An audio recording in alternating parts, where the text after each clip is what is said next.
देश की राजधानी दिल्ली की, जहां पर एनडीएमसी कन्वेंशन सेंटर में छत्रपति शिवाजी महाराज पर लिखित पुस्तकों का विमोचन किया गया। राजधानी दिल्ली के एनडीएमसी कन्वेंशन सेंटर में हिंदवी स्वराज स्थापना महोत्सव आयोजन समिति, श्री शिवाजी रायगढ़ स्मारक संस्था और श्री भारती प्रकाशन की ओर से आयोजित एक कार्यक्रम में छत्रपति शिवाजी महाराज पर लिखे 4 पुस्तकों के हिंदी और अंग्रेजी में अनुवाद किए गए संस्करणों का विमोचन हुआ। इन पुस्तकों का विमोचन देश के पूर्व राष्ट्रपति रामनाथ कोविंद ने किया। इस दौरान उन्होंने अपने संबोधन में कहा कि छत्रपति शिवाजी महाराज वीर होने के साथ साथ कुशल प्रशासक थे। कार्यक्रम के मुख्य वक्ता के रूप में संबोधित करते हुए राष्ट्रीय स्वयंसेवक संघ के सर कार्यवाहक दत्तात्रेय होसबोले ने कहा कि शिवाजी के आदर्श हमें सिखाते हैं कि कैसे एक सशक्त और समृद्ध राज्य का निर्माण किया जा सकता है। इस मौके पर कार्यक्रम के आयोजक वैभव डांगे ने कहा कि छत्रपति शिवाजी महाराज की गाथा 20 अन्य भाषाओं में भी बहुत जल्द प्रकाशित किए जाने की योजना है।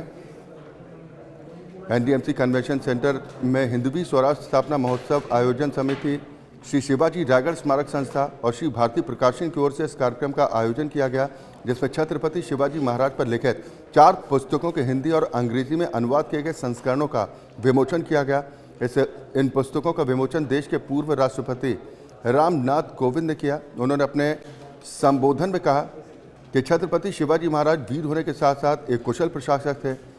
कार्यक्रम में मुख्य वक्ता के रूप में संबोधित करते हुए राष्ट्रीय स्वयंसेवक संघ के सर कार्यवाहक दत्तात्रेय होसबोले ने कहा कि शिवाजी के आदर्श हमें सिखाते हैं कि कैसे एक सशक्त और समृद्ध राज्य का निर्माण किया जा सकता है। इस मौके पर कार्यक्रम के आयोजक वैभव डांगे की ओर से कहा गया कि छत्रपति शिवाजी महाराज की गाथा 20 अन्य भाषाओं में भी बहुत जल्द प्रकाशित किए जाने की योजना है।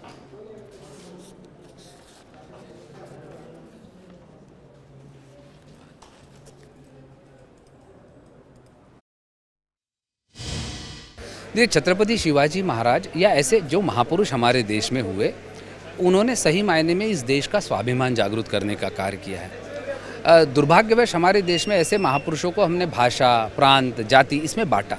छत्रपति शिवाजी महाराज को आज भी हमारे देश में, इवन हमारे स्कूल के इतिहास में भी केवल महाराष्ट्र के राजा के रूप में बताया जाता है, जबकि छत्रपति शिवाजी महाराज और उनकी प्रेरणा से जो साम्राज्य बना, हिंदवी साम्राज्य बना, वो अटक जो आज अफगानिस्तान में है और कटक जो उड़ीसा में है और नीचे तमिलनाडु में तंजावुर तक फैला था। तो इतना व्यापक कोई साम्राज्य इस देश में कभी नहीं रहा।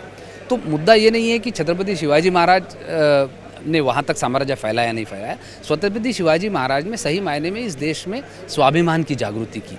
छत्रपति शिवाजी महाराज के हिंदवी साम्राज्य के स्थापना के कारण मुगल इस देश में बढ़ नहीं पाए, उसके कारण हमारे देश पे आक्रमण रुक गए। उसके कारण सही मायने में स्वराज्य की शुरुआत पहली बार छत्रपति शिवाजी महाराज ने की।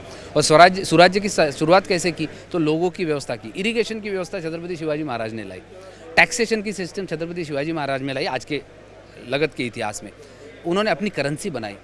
पूरा राजकाज अपनी भाषा में चलना चाहिए ताकि लोगों को आसानी हो, इसलिए उन्होंने शब्दकोश बनवाया। उन्होंने अष्टप्रधान मंडल, यानी जिसको आज हम कैबिनेट कहते हैं, आज की नई मॉडर्न डेमोक्रेसी की भाषा में, उस कैबिनेट की स्थापना उन्होंने की। ऐसे युद्ध कौशल, उनका गोरिल्ला युद्ध कौशल पूरी दुनिया की सेनाएं आज उसका अभ्यास करती है। तो मुझे लगता है ऐसे कई उनके जीवन के आयाम है, उनके महत्व है। उसके कारण इस देश में सही मायने में स्वाभिमान जागृत हुआ।